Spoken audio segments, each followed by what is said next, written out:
سلام بچه‌ها، میخوایم بریم با هم یه 20 دقیقه ورزش داشته باشیم.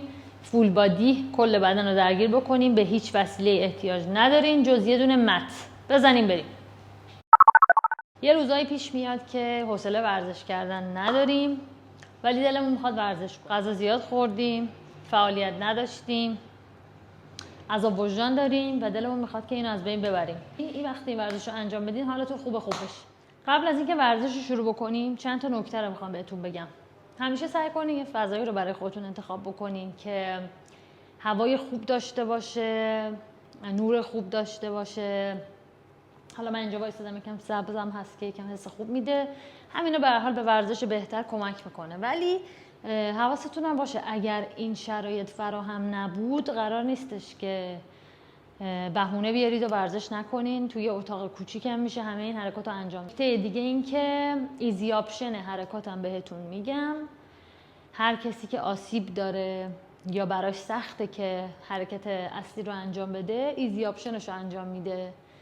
مراقب خودتون باشین. اول از همه و مهمترین چیز اینه که بدنتون سالم باشه، آسیب نبینین موقعی که داریم ورزش میکنیم. 4 تا حرکت داریم، 4 تا حرکت میزنیم، 2 تا. حرکت اول اسکواته، حرکت دوم پوشاپه. اسکوات چیه؟ پا رو به اندازه عرض شونه یکم بیشتر باز میکنیم، پنجه رو میدیم بیرون. حالا من یه خط دارم اینجا برای خودم، یه خط در نظر گرفتم که پام جفت پنجه هام روی خط باشه. اولین کاری که میکنیم باسن رو میدین عقب، شکم رو صفر نگه میدارین، میدین تو و نفس گیریش هم بهترین حالت اینه که میشینین انگار رفتین زیر آب. پایین دم، بالا بازدم. دوباره پایین دم، بالا بازدم. به همین شکل.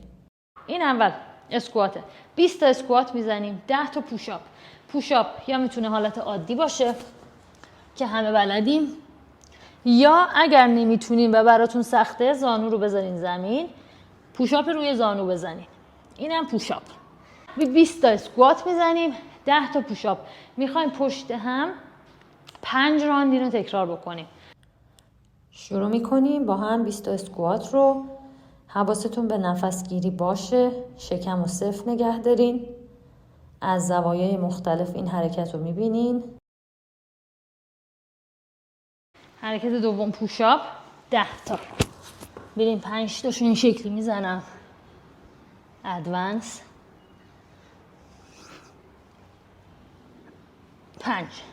5 تای بعدی زانو رو زمین.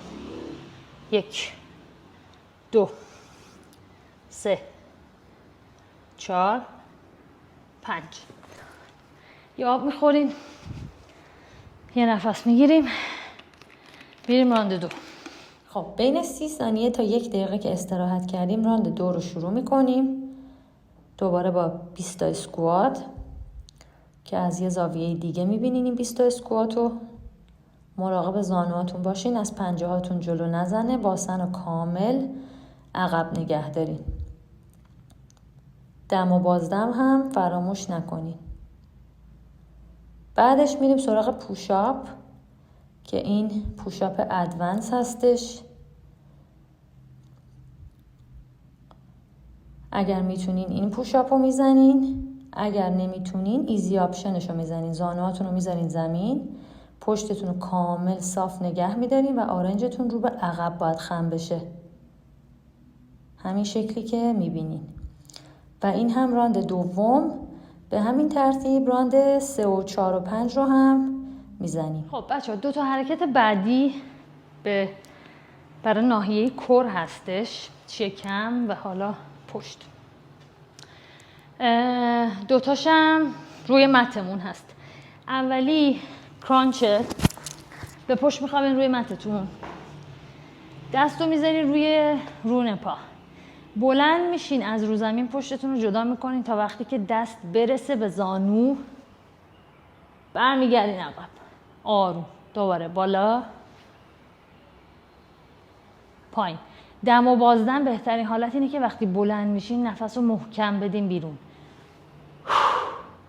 و آروم آروم آروم برگردین سر جاتون. این حرکت اوله که باز اینو 20 تکرار میزنین.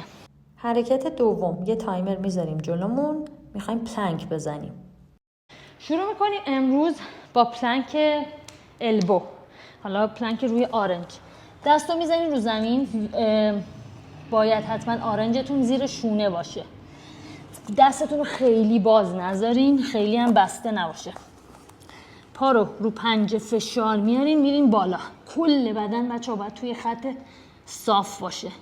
نه خیلی بیاین عقب، نه خیلی جلو باشین، نه اینکه باسن بالا باشه، نه اینکه باسن خیلی پایین باشه. روی خط صاف. و باسنتون و پاهاتون رو همه رو منقبض میکنین، فقط وزنتون رو دستتون نمیندازین. پخش بشه. 30 ثانیه زمان میگیریم. 30 ثانیه که تموم شد میایم پایین. این دوتا با هم میشه یه راند. اینا رو هم با هم 3 راند میزنیم. تمرین امروز همین 4 تا حرکت بود.